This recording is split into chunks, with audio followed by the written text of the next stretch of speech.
Hello and welcome back to My Own Worst Enemy. We are continuing along with our playthrough of Rebel Fury. We're getting ready to enter the attack phase on the sequence of play there that you can see.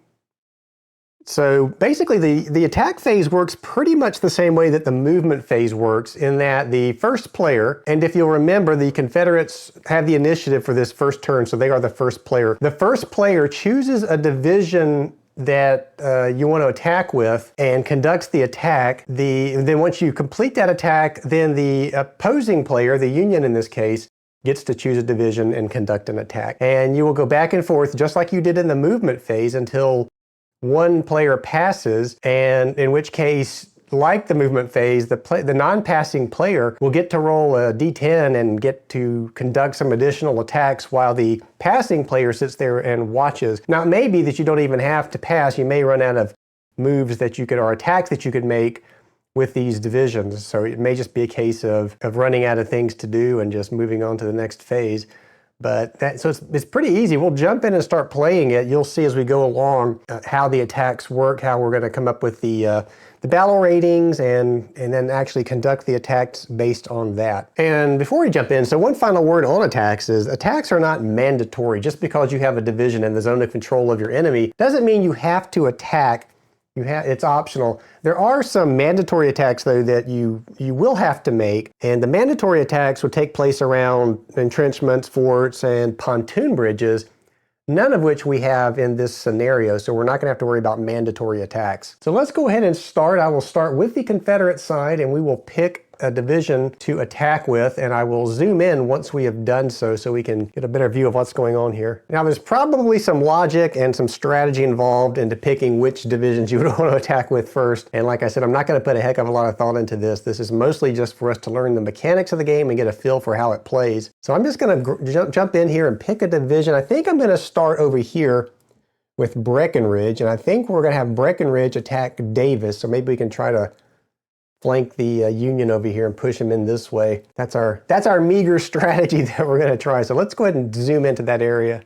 All right, so we have Breckinridge, and he's going to attack Davis. So the way attacks work, let's step through this. First thing we're going to do is come up with our, well, let's hold on here for a second. Let's not get too carried away with finding the battle rating. The very first thing we are going to do is determine whether or not we want to use artillery in this battle. So normally this would be done in secret, so each player would determine whether or not they want to use artillery support in this battle, and you would determine whether you want to do that and then reveal simultaneously what you've decided. And doing this solo, I'm not going to do that, of course. I'm going to decide whether or not I'm going to use artillery. And in this first example, I am going to use artillery just so we can see what it's like. We have 14 artillery points. I think you might remember that from the very first part of this game and setup that I went through. And so what we'll have to do is once we use artillery, we'll have to deduct one of those ammo points for each side, since both sides are going to use it. That'll take us down to 13 remaining ammunition points for artillery ammunition points for the game. And so now we're going to go ahead and determine the battle rating for each side. And I'm going to just keep going using the player summary here, the player's aid card rather, where we're coming up with our battle rating. So that's what I'm doing now. So each side, attacker and defender, will start off with a base of 1. So you're always going to get 1 to start off with. And then moving down, we've already determined that we will use artillery support for both sides. So the attacker will get 3 added to his battle rating, and the defender will get 4 added to his battle rating. And then next, we're going to look at the defender terrain. This applies to the defender. So looking at Davis here, he is in woods. So that's defensible terrain. He will get a +3 for that. And then leadership. So now when you're fighting these battles, if you're within range, command range of your HQ, and in this case, both will be outside. Rosecrans is over here. Bragg is even further down here. But if these units were inside the command range of 5 for their HQ units, then the side could choose to add the leader to the battle. And of course, you would get the number of battle stars that the leader carried. So in each case, you would get 1. So Rosecrans has 1 battle star, Bragg has 1 battle star. Now the risk with that is if you decide to use your leader, if you roll a 0 or a 9 with your D10, then there is a chance that you will inflict a leader casualty, and that would not be good. You don't want to do that. So use your leaders sparingly in these battles. So I'm going to say they're not going to use their leaders. They can't because they're outside the range anyway. And then the next thing we would look at would be the troop quality. So again, you're looking at the stars on the unit. Breckinridge has 1, so he will get a 1 for his leadership quality, or his troop quality, I should say. And then Davis has none, so he will get nothing for that. And then next you're going to look at attack support. So attack support would be if Breckinridge had another unit in his zone of control as well as in the enemy zone of control, then you would get to add 2 to your battle rating. But since we have a unit in Breckinridge's zone of control, but not Davis's zone of control. So we will not get to use the attack support. The next thing we will look at is the core division integrity. So this is where, if you look at the core is the black box, that's the core. And then underneath the names, those are the divisions. So if you have units of the same core, so here you have Hill and Polk, they're different cores, so that won't work. And under that you have Breckinridge and you have Cheatham, which again, those are different, so that wouldn't work. Looking up here though, you see that Davis is part of the 20th Corps. Next to him is Sheridan, who is also part of the 20th Corps. So being adjacent to a unit that's in your same corps division will get you 1 extra point towards your battle rating. So in this case, the Union will indeed get the corps division integrity rating because they have a division from the 20th Corps adjacent to them. Now remember, or note that in this case, Sheridan could be sitting behind Davis here. He doesn't have to be in the zone of control of Breckinridge. He could be up here. He could be next to Davis, but outside of Breckinridge's zone of control, and Davis would still get this core division integrity because it's still adjacent. The final thing you would check is if you're attacking a lone detachment, but we're not doing that here, so that's going to conclude our battle rating summary. Let's tally up the numbers. Looking at the Confederates, they get their 1 base, they get 3 for artillery support, and 1 for troop quality. That's going to give them a 5 battle rating. The Union's going to get their 1 base, 4 for their artillery, so that's 5. They're going to get 3 for being in defensible terrain, so now they're up to 8. And then the core division integrity gives them 1 more, so they will get 9 for their battle rating. Now, once you have your battle rating, you're going to roll a d10. Let's see if I can get this card in here. Player's aid card. I don't think I'm going to be able to get it, but it's this top table on the player's aid card. Maybe I'll throw up one when I edit this video so we can see it. But it's your tactical position determination table. And what you're going to do is you're going to roll a d10 and you're going to add or cross-reference, or rather your battle rating, to see what your result is. And let's see if I can get the dice tower in here so we can see it. And maybe I can put it over here.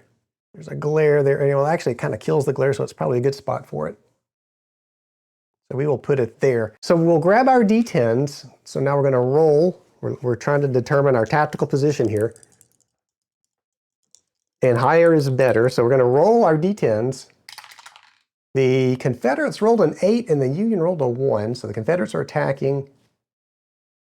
There's their 8. The Union rolled a 1.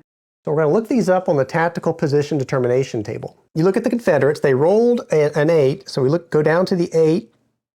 And then we look across the columns, the battle rating. Well, the battle rating for the Confederates was a 5. So looking from 8 across to 5, the Confederates get an A tactical position, which is an advantage. And now you do the same thing for the Union. They rolled a 1. So you look at the 1. Their battle rating was 9. So you look across to the 9 and they get a D, which is a disadvantage. And then you're going to look at the attack result table. So looking for the attacker, the Confederates, they rolled an A, and then you look down to the D that the Union got, and it's a defender retreat with a little double cross symbol next to it. Now, the little double cross symbol simply says that if the defender is in a fort or entrenchment, the defender's eliminated. If the defender is in defensible terrain or fieldworks, roll a D6. So in this case, the defender, which is the Union, is in defensible terrain. So what we're going to do now is roll another die, this D6, and this has two different faces on it. You can either get an explosion, which is a blown result, or you can get a little soldier running, which is a retreat result. So we're going to roll this to determine whether the unit is blown or it retreats. All right, so I'm going to roll this D6. And we get a retreat result. So Davis is going to have to retreat, and I may have to scoot the dice tower over a little bit here to do this. So retreat, how does retreat work? So when a unit retreats, it has to retreat away from the enemy unit. So it's increasing the distance between itself and the enemy unit. And normally a retreat would be 3 hexes unless the second hex that you enter is defensible terrain, in which case you can stop after moving 2 hexes. You cannot retreat through another division, and you cannot retreat through an enemy zone of control. So in this case, Davis can go back. I'm going to have him come back 1, 2. So he moved into defensible terrain for that second movement, so he can stop there. So Breckinridge was successful in pushing back Davis there. So now that's the first division that the Confederates chose to attack with, and now we go past to the Union side, and they get to choose a division to attack with. So let's take a quick look here and see what they might want to do. So now remember, the Union can choose to attack anywhere along the line they want to, and you can't see over here, but there's actually 2 more Confederate units off to the side, and I'll switch over there if they decide to attack over there. But for now, I think what they're going to do is they're going to have, who is that? Baird is going to attack Hindman down here. So let's go ahead and resolve that attack. So the first thing, do we want to use artillery here? So I'm going to say no, the Union is not going to use artillery. The Confederates are not going to use artillery either. So let's just go ahead and have our attack. The base for both start off with 1. Artillery support, we just said none. Defender terrain, so looking at Hindman here, he is in wood, so he's going to get the +3. Leadership, well, this time Baird is 1, 2, 3. Yeah, he's within range of Rosecrans. 1, 2, 3, 4. He's in the command range, so he could risk Rosecrans here and add another 1 to this, but he's going to not do that. Troop quality, there are no stars on either of these divisions, so no troop quality. Attack support, nope, there's no Union unit that's also in the zone of control of Baird and Hindman. Corps integrity, now Baird is part of the 14th Corps, and behind him is Reynolds, who is also in the 14th Corps. So there will be a integrity bonus here for this, having the same corps. Remember, it doesn't have to be adjacent to the enemy unit. It can just be adjacent to the attacking unit. So the Union will get 1 for the corps integrity there. And looking at Hindman, though, he is also adjacent to Cheatham here, who is also part of the Polk Corps. So we have 2 Polk Corps units adjacent to each other. So the Confederates will also get a corps integrity bonus here. And that will be it for our battle ratings. Let's add those up. The Union, 1 for the base, and then 1 for corps integrity is going to give them a 2 battle rating. The Confederates will get 1 plus 3 being in the defensive terrain. That's 4. Plus they also get a corps integrity bonus. That's going to give them 5. So the Union has a 2 battle rating. The Confederates have 5. So again, we're going to roll our D10, or D10s I should say, and see what the result is for that. So let's go ahead and roll the 2 D10s. And it looks like the Union rolled a 9, which is really good. And the Confederates rolled a 6, which isn't too bad. So looking at the tactical position determination table for the Union, they rolled a 9. Looking across to 2, that's an A result. That's an advantage. For the Confederates, they rolled a 6. Looking across to the 5, they rolled an A, which is also an advantage. So looking at the Union attack result, an advantage reading down to an advantage is an attacker retreat result with a cross symbol. And the cross symbol, again, means if the defender is in defensible terrain, fieldworks, fort, or entrenchment, roll the D6 again to determine whether it's attack or blown result. So in this case, it says this is a defender retreat result. I'm sorry, it's an attacker retreat result. So it's an attacker A versus a defender A, which is an attacker retreat result. So the Union will have to retreat here or be blown based upon what this D6 tells us. So let's roll that. It's another retreat result, so that's going to mean that Baird has to retreat.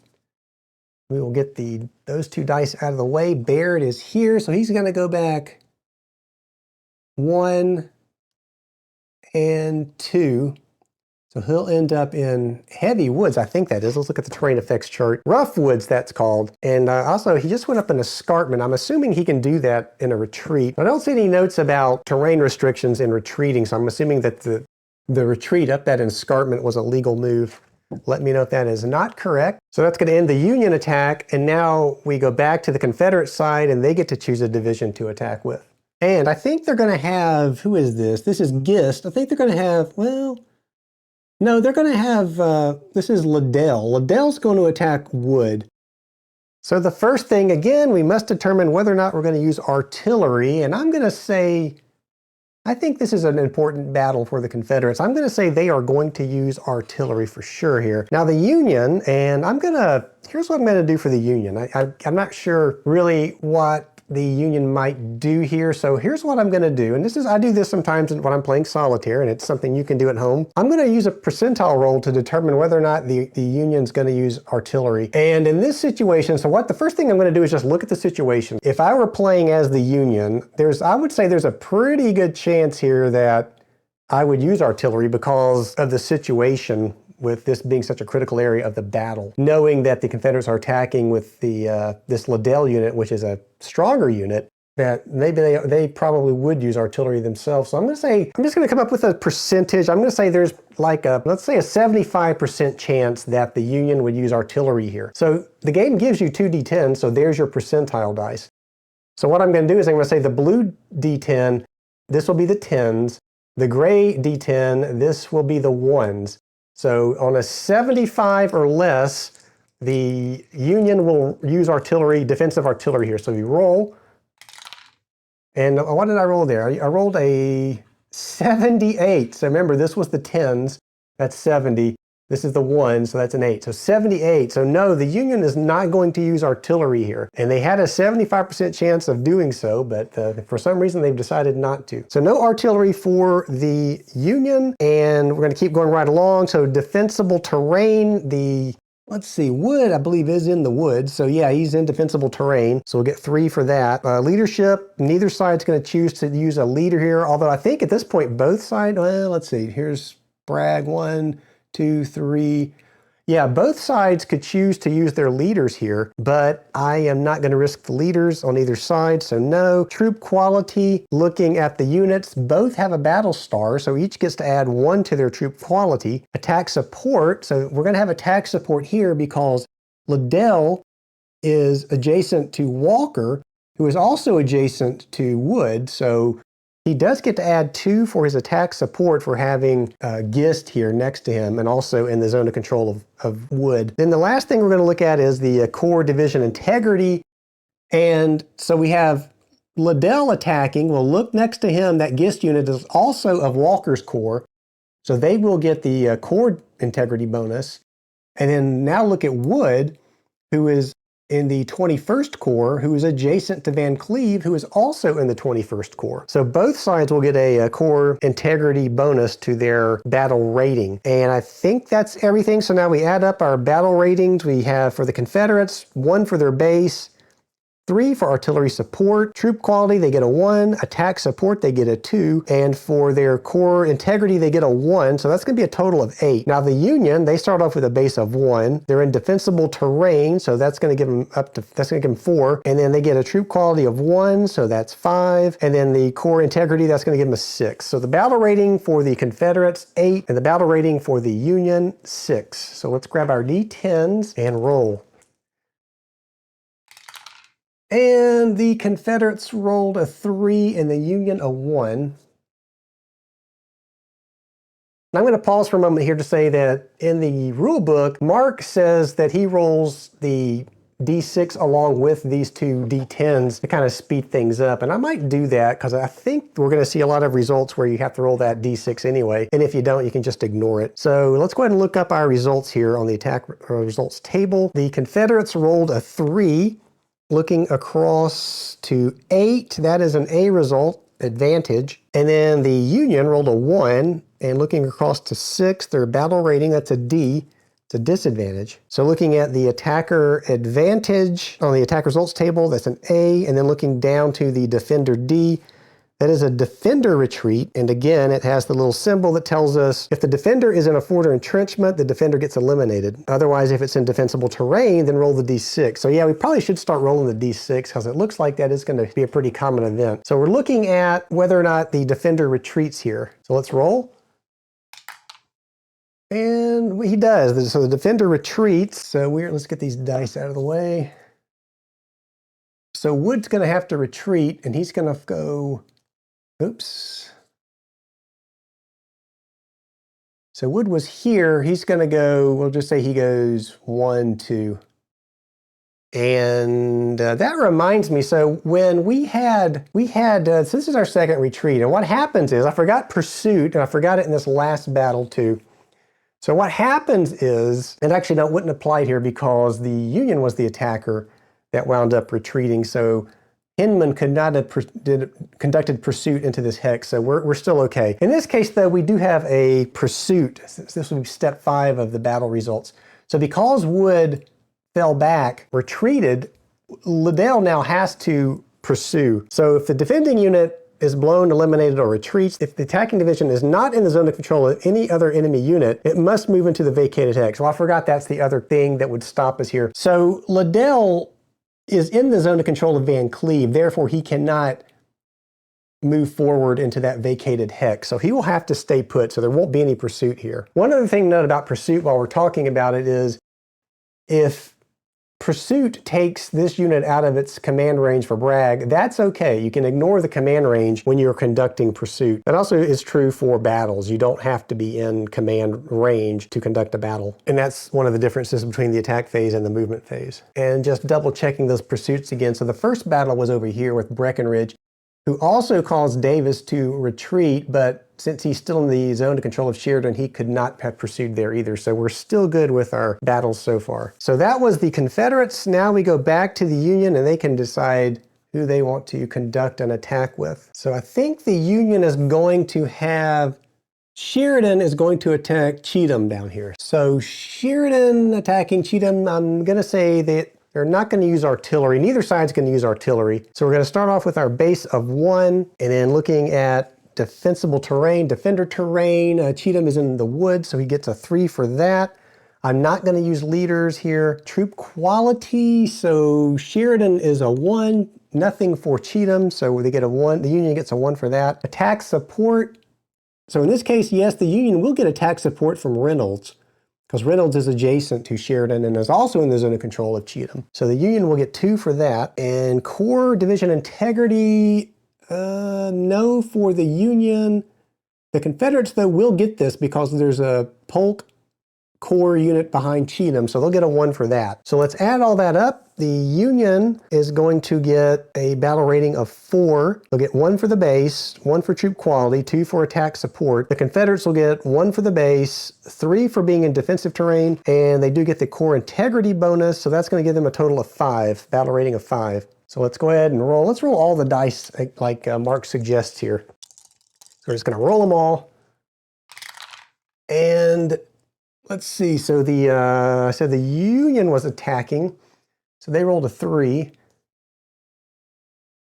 The Confederates were defending, and our result on our red die was a retreat. So let's go ahead and look at the results now. So the Union rolled a 3, and looking across to the 4, their battle rating, that's a D result. The Confederates rolled a 4, looking across to 5, that is an A result. So it's a disadvantage for the Union, looking down to advantage for the Confederates. It is an attacker retreat, and in this case it will be a retreat because we already rolled our red D6. So that is going to mean that we said Sheridan was the attacker here, so Sheridan is going to have to retreat 2. He's going to go 1, 2. And no pursuit here because it was the attacker that ended up retreating. So now control goes back to the Confederates. And let's get these dice out of the way. So I think the Confederates see an opportunity here, so they're going to take Cheatham and attack Reynolds and try to knock him back. So first thing we do the Confederates want to use artillery here? I'm going to say absolutely they do, because this seems to be a pretty important battle. They could potentially knock Reynolds out of the game here. Well, not knock him out of the game totally, but they could knock him out of the game for a couple of turns. The Confederates are going to use artillery, and I'm going to say that the Union knows that this is also a critical battle. They're going to use artillery as well. So we're going to start with our base of 1. Both sides will use artillery. That's going to give a 3 to the Confederates and a 4 to the Union. Defender terrain. Reynolds is in the woods. He's going to get a 3 for that. Neither side will use leadership. Troop quality, none for either of those units. Attack support, no. Corps Division Integrity, nothing for the Union, but Cheatham is part of Polk's Corps, and there's a Polk Corps unit right next to him, so they'll get a 1 for that. So adding the battle ratings up for the Confederates, they will get a 5, and for the Union, they will get 8. 1 for their base, 4 for artillery, and then 3 for being in defensible terrain. I'm going to deduct the artillery ammo from each side, so they're both down to 12 now. So let's go ahead and roll our dice and see how this battle turns out. So the Confederates rolled a 2, Union rolls a 3, and we're going to get a blown result if that comes into play. So the Confederates rolled a 2, with crossing over to 5, they get a D result, disadvantage. The Union rolled a 3, looking over to 8, that is an A result, that's an advantage. So the Confederates, on the attack results table, they rolled a D. Looking down to the A that the Union had, that's going to be an attacker retreat result. So the attacker, the Confederates here, must retreat. And if the defender was in defensible terrain, then that unit is blown. So we said that Reynolds was in defensible terrain. So Cheatham here actually ends up being blown because that's what we rolled on the D6. What that means is this unit will come off the board and we will place Cheatham 2 turns ahead on the turn track. So it is currently turn 1. We're going to place Cheatham on turn 3. That's when he'll get to return. And I will note here that if there are not 2 turns ahead that you could move that unit to, then instead the unit would have been eliminated. So if there were less than 2 turns remaining, then Cheatham would have been eliminated from the game entirely. So fortunately, he's only delayed 2 turns. And I believe that, let's see, that's a full day later in the battle, so it's 24 hours that would elapse. So that actually worked out good for the Union there. They could have lost Reynolds there. Now, how could they have lost Reynolds? If Cheatham had succeeded in causing a retreat result for Reynolds, Reynolds could only retreat 1 hex away. So he could either go, so Cheatham was here, Reynolds is here, he could go 1, but he can't go, well, he could have gone 2, and he would have to stop here, which is not any further away from Cheatham than he had started. And actually, no, now that I'm thinking about it, I guess they couldn't have got rid of Reynolds, because you can choose to go that 3rd hex, and I was forgetting that. So really, he could have gone 1, 2, 3. And I think it's okay because Breckinridge wasn't attacking. I think it's okay to be 2 away from him. Let me look at that real quick. Yeah, so it's from the victorious enemy unit. So Reynolds would have been still in the game. He just would have been pushed back an extra hex. So now it's back over to the Union, and let's see what they might want to do. I think they're going to have Van Cleave attack Stewart over here. Okay, does the Union want to use artillery? I'm going to say we've already used 2 of our artillery ammo for this turn. There's still 4 more. I'm going to say no, they're not going to use artillery, and the Confederates are not going to use artillery. And now defender terrain, yes, they were attacking, or Van Cleave's attacking Butler, who's in the woods, so the Confederates will get a 3 for that. Neither side will add leadership to this. Troop quality, no stars, so no troop quality. No attacker support for Van Cleave, he's all alone out there. Corps division integrity, nothing for the Union, but it looks like Stewart he's in the Buckner Corps, and there's Preston's also in the Buckner Corps next to him, so they'll get a 1 for that. So the battle rating for the Union, measly 1, and for the Confederates, it's 5. So let's go ahead and roll our dice.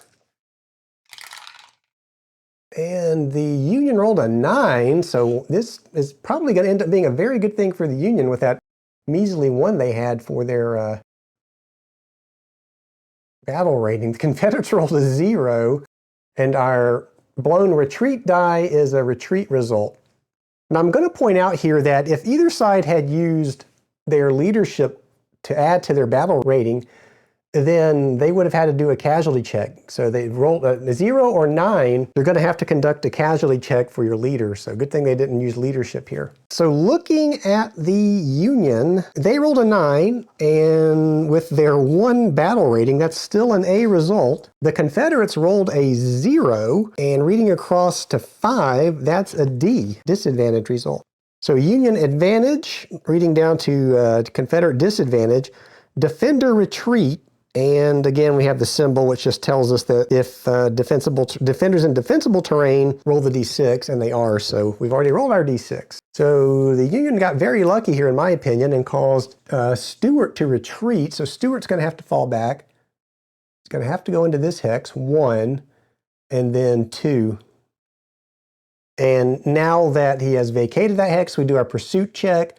But unfortunately for Van Cleave, he's still in the zone of control of Liddell, so he cannot conduct pursuit. And honestly, I don't think he'd want to. I don't think he'd want to step up here between these two divisions. So now we're going to go back to the Confederates. And I think the Confederates are just going to continue the battle here. They're going to have Liddell attack Van Cleave now. So let's get our battle ratings for this attack. Liddell it starts with his base of 1. The Union gets a base of 1. Not going to use artillery support. Defender terrain, Van Cleave is in wood, so he gets a 3. Neither side will use leadership. We learned our lesson there in that last die roll. Troop quality, Liddell's a 1, so he'll get a 1 for that. Nothing for Van Cleave. Attack support, no attack support for Liddell. Corps division integrity, so Liddell is in the Walker Corps, and next to him is another Walker Corps unit, so he'll get 1 for that, and Van Cleave gets nothing. So let's add those up. We get a 3 for the Confederate battle rating, and we get a 4 for the Union battle rating. Let's go ahead and roll these dice. And the Confederates rolled a 2. The Union rolls an 8, and our D6 result is a retreat. So looking at the Confederates, they rolled a 2, reading across to their 3 battle rating. That is a D result. And the Union rolled an 8, which is excellent for them, reading over to 4. That is an A result. So we are looking at the attack results table. The Confederates rolled a D. Looking down to A, it is an attacker retreat result. And we know it's going to be a retreat because that's what we rolled. And I think I do like rolling this D6 along with the D10s. I think that does make it faster. So I'm going to continue to do that when I play this game. So we had Liddell attacking Van Cleave, but Liddell has to retreat, so he's going to go 1, 2. Again, he doesn't have to go 3 because this is defensible terrain that he is stopping in. And now Van Cleave and cannot pursue because he was not the attacker. So let's go now to the Union side and see what they want to do. And at this point, we're just going to continue along this way. We'll have Wilder attack Preston here. Let's get these dice out of the way and do that. Let's get our battle ratings. Okay, we start with a base of 1. Artillery support, nobody's going to use artillery. Defense terrain, is Preston in the woods? Ooh, no he's not. So no defender terrain bonus there. Leadership, neither side will use leadership. Troop quality, Wilder gets a 1 for that. Attack support, no. Corps or division integrity, nothing for Wilder, but Preston has another Buckner Corps unit back here behind him, so he's going to get a 1 for that. So adding up our battle ratings, the Union will get a 2, and the Confederates will get a 2. So we will grab our dice, all 3, and roll those. See what we get here. So the, who do we say was the attacker? The Union. The Union rolled an 8. The Union is really rolling high. They rolled an 8. Confederates roll a 3, and our D6 is a blown result, should that come into play, which it probably will. So the Union rolled an 8, looking across to 2, which was their battle rating. That is a D result. The Confederates rolled a 3, looking across to 2. They also rolled a D result. So both are disadvantaged. We look at the attacker disadvantage, read down to disadvantage. It's a counterattack, so this will be our first counterattack. So the defending division here must perform an immediate counterattack. The original defender is now the counterattacker. That's the Confederates here. And the original attacker is now the counter-attacked. And it says the counter-attacking division is eligible for pursuit should we get there. So let's look at how to conduct this. The original attacker retains its original calculated battle rating. So for the Union, their battle rating was a 2. That's not going to change. The counter-attacker uses their original battle rating and adds 3. So the Confederates were at 2. Now they're going to add 3 to that. So now they're going to be at 5 for their battle rating. And we are now going to redo the attack procedure where we're going to roll our tactical position and we will resolve the battle as normal. So we're going to grab these dice and have a counterattack here. Let's see what we get.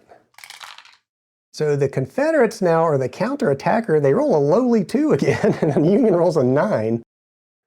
And it looks like a retreat result on our D6. So the Confederates, as the counterattackers, roll a 2, and reading across to their new battle rating of 5, that's a D result still for them. And now the Union is the counterattacked. They rolled a 9, reading across to their original 2 for their battle rating gives them an A result. So looking at the Confederate D and reading down to the Union A is going to be an attacker retreat. Now remember, in this case, the Confederates were the counterattacker, so they will have to retreat. And it says if the defender is in defensible terrain, defender, so in this case it's Wilder. Wilder is in defensible terrain, so it's going to end up being a retreat for Preston. So Preston will have to retreat. And, so he may be in trouble here. So he's going to have to go back. He's going to have to go back 2. So he can, oh, no, he's not, because the headquarters unit is there. So he can go back 1, 2, and he can stop with Bragg. And I think that's what he would do. All right, so he was forced to retreat. And now we have the pursuit check here. So our attacking division was... And let's see. Well, hold on a second here. We had a counterattack, so we got to think about this. It's getting a little confusing if we have the counterattack. So the Confederates were counterattacking there, and they actually ended up retreating. So the attacker retreated, which means the defender will not be able to conduct a pursuit. Make sure I did that right. So the Confederates did the counterattack because it was originally a Union attack when we started this battle. And the Confederates counterattacked, and they ended up retreating. So Walker cannot conduct a pursuit. So we are done with this battle, and that was the Union attacking. So now we're going to go to see what the Confederates want to do. So it's a Confederate attack now. So let's get the dice out of the way, and I think we're going to have, the Confederates are going to have Johnson here attack Palmer. Now there is a detachment under Palmer, so we will address that as we go along here. So let's go ahead and conduct our battle ratings. So the Confederates are attacking. Each side gets a 1, so your base always starts at 1. No artillery support for either side. And defensible terrain. Let's see, is Palmer in the detachment in the woods? Oh no, they're not in defensible terrain. So nothing for that. No leadership, troop quality, both are at 1, so they'll get a 1 for that. Attack support, yes, because we have Preston sitting back here now. So we'll get attack support for that, so that's going to add 2. Core division integrity, nothing for either side. So our battle ratings for the Confederates, they're going to get 1 for the base, 1 for troop quality, and 2 for attack support. So they're going to get 4 for their battle rating. The Union's going to get 1 for their base, and then 1 for troop quality. So they're going to get a 2. We're going to grab our dice and roll. So the Confederates rolled a 1, still rolling low. The Confederates are in trouble, it looks like. Union rolls a 5, and our D6 is a retreat result. The Confederates rolled a 1, looking across to 4, that's a D result, disadvantage. Union rolled a 5, looking across to 2, that is also a D result, so that's another disadvantage. So looking at the attacker disadvantage, reading down to the Union disadvantage, that's another counterattack. So we have another counterattack here. So repeating the steps from before, the Confederates will retain their 4 battle rating. The Union will add 3 to theirs, so now they're going to be at 5, and the Union will conduct a counterattack. So Palmer is fighting back. Let's roll our dice. And we've got a blown result for our D6. The Confederates rolled a 2.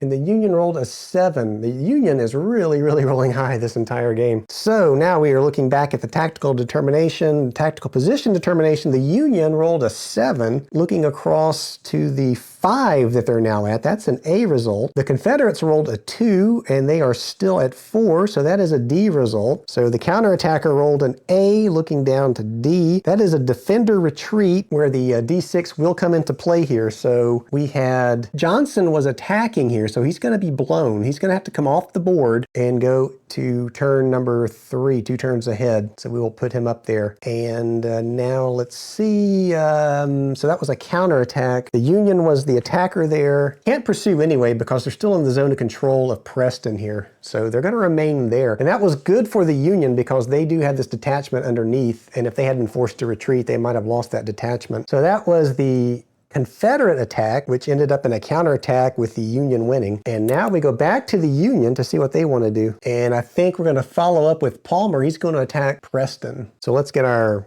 battle ratings calculated here. For both sides, it's 1 base, no artillery support, and Preston is in the woods there, so he'll get 3 for being in defensible terrain. We're not going to add leadership. Troop quality, Palmer is at 1. Nothing for Preston. Attack support, nothing. There'll be no core division integrity for either side. So the Union is at a 2 battle rating. The Confederates will be at 4. So let's grab our dice and we will roll.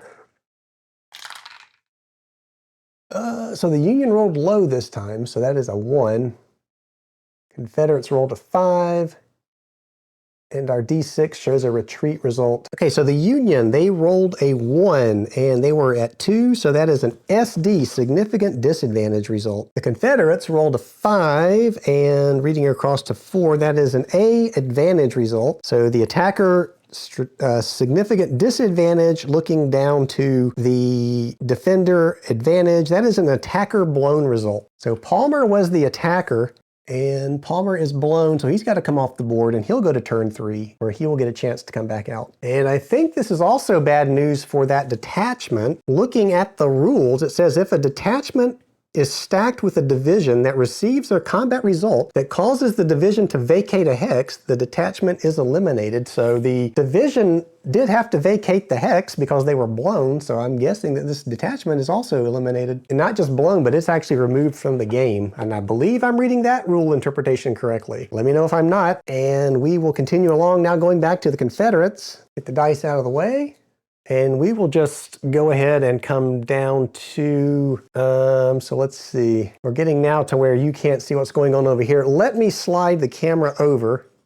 All right, I just slid the camera over. I'm gonna grab the dice tower and move it down to here so we can still see our results. And now we have the Confederates attacking. We're just gonna have, let's have Law attack Steedman over here. We will calculate our battle ratings. The bases are 1. Artillery support, I'm not going to use artillery. Defender terrain, is Steedman in defendable terrain here, defensive terrain? He is, he's in the woods, so we'll get a 3 for that. Not going to add leadership. Troop quality, Hood, see, Law has 1 battle star, so they get a 1 for that. No attack support and no integrity. So for the Confederates, their battle rating is a 2. For the Union, their battle rating is a 4. So we're gonna grab the dice and roll. See what we get. So the Confederates rolled a 5. Union rolls an 8. And our D6 is a retreat result. So the Confederates rolled a 5, their battle rating was a 2, that is a D result. The Union rolled an 8, and their battle rating is a 4, that is an A result. So the Confederates, the attack results table, disadvantage, looking down to a Union advantage, is an attacker retreat. So that's gonna mean that Law has to retreat. He's gonna go 1, 2. And here we have a case where Steedman does get to pursue. He has to pursue. So he's going to move into that vacated hex. So he's going to come down to here. And that will end that combat round. And now we will go to the Union. And there is really only one more place that we can have a battle here, and that's up here. So we're going to have McCook is going to attack Kershaw. So let's get our battle ratings. Base of 1 for each, no artillery support. Defender terrain, Kershaw is in the woods, he'll get a 3 for that. No leadership, troop quality, McCook is a 1 star, so he's gonna get 1 for his battle star. Attack support, yes, so the Union will get a 2 for this because Brannon is adjacent to Cook and McCook and Kershaw. And then core division integrity, nothing for either side. So the Union is at a 4 battle rating. The Confederates are at a 4 battle rating. So let's grab our dice and roll them. And the Union rolled a 4. The Confederates rolled a 0. And it is a blown result on the D6. So looking at the Union, rolled a 4, reading across 4, that is an A advantage result. And then the Confederates rolled a lowly 0, reading across to 4, that is a D result. So an attacker advantage, reading down to defender disadvantage, is defender retreat. And in this case, we know that the defender is blown because we have a blown result on our D6. So that means that Kershaw comes off the board. He goes out to turn 3 where he gets to come back in, and McCook was the one who conducted this attack, so he must pursue. So McCook is going to move forward 1. So he goes here, and now he comes into the hex that Kershaw was in. In this case where McCook vacated the hex the detachment was in, nothing happens to the detachment. It remains. It gets to stay there. There's no negative impact. It simply means that McCook knocked Kershaw out of the way and moved forward with the detachment remaining right where it is located. Let's get these dice out of the way. And actually, let's get the dice tower out of the way. And I don't see any more battles that can be conducted here. So let's go ahead and zoom back out. So that is going to end the attack phase, our first attack phase in Rebel Fury. And it was an interesting result. Historically, I'm not sure that we were following history here. I think we had a few differences. But I think the Confederates, though, overall did manage to kind of keep the Union pushed away from Chickamauga Creek. A little ahistorical down here, I think, where McCook and Brannan have pushed across Chickamauga Creek. And of course, over here we have Steedman moving across Chickamauga Creek. So the Confederate right flank appears to be in trouble over here. Hard to say, though, the way that the battles work. I don't know, it's hard to explain. The attack results table, it seems a bit basic, which that's a very bad word to use here because there's a lot of maneuvering involved and the tactical position determination comes into play, and it leads to some interesting results, I think. Having gone through movement and now combat, the attack phase, I am liking what I am seeing here. It's a very fast playing Civil War game. It's high level, you're at the operational level, I believe, close to it, if not at the operational level. And it is a very fast playing game. Once you learn the rules are not difficult to learn. Once you learn the rules, this thing plays really fast. So I can see this being a convention game. And actually, I am going to Origins this year, next month, in fact. And I think I might bring this along with me. I think maybe we might pull this out and play it. Maybe we'll have a breakout session of Rebel Fury at Origins. So if you're at Origins, stop on by the Armchair Dragoons Wargame Command Center. That's where I'll be located running games. I'll be running Space Empires 4X. And if you have any interest in seeing Rebel Fury, let me know. I should have this there with me. And if I do, we will just set up a game and play it. But yeah, the Confederates they managed to hold most of Chickamauga Creek here. And when we come back, let's see, what do we have left? Actually, nothing. So this was the attack phase. If you look over here at the turn record track, we can move the turn marker up to turn 2.